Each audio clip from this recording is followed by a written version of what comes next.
Kenapa aja jiwa tu? Salju guys, main salju guys.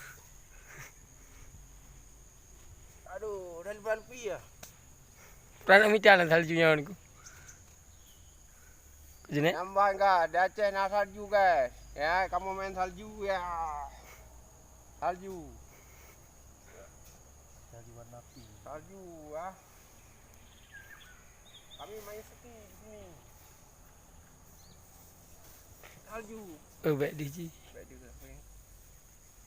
Kembali.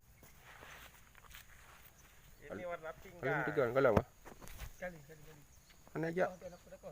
Mana aja ke? Ya, oke. Oke.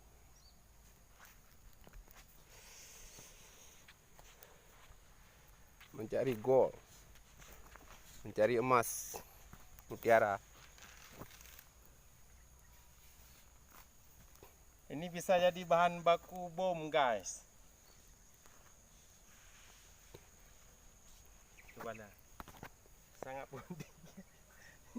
Salju.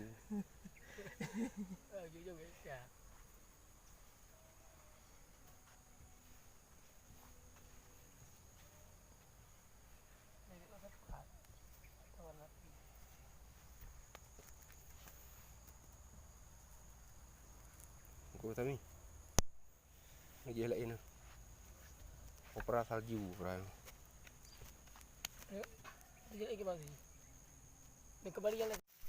Ini guys, ini abu skam. Abu skam sudah dibakar, sudah menjadi putih. Ini bisa buat untuk mencuci piring. Ibu gak silikon darinya nih. Bahan baku silikon. Debu ini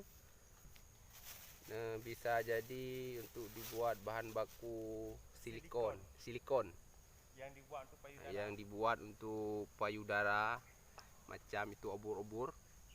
Jadi dari bahan ini dibuat. Ini mahal 1 kilo. Berapa 1 kilo? 17.000.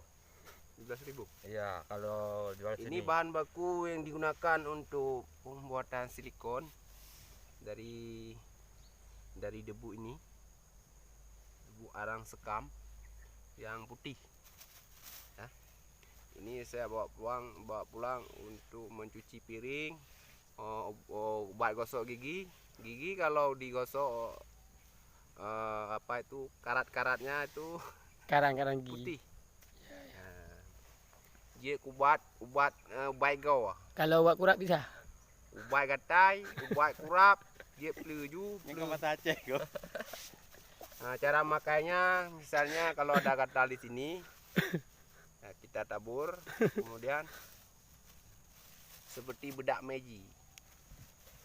Kalau ubat glum, Belum itu nggak ada obat.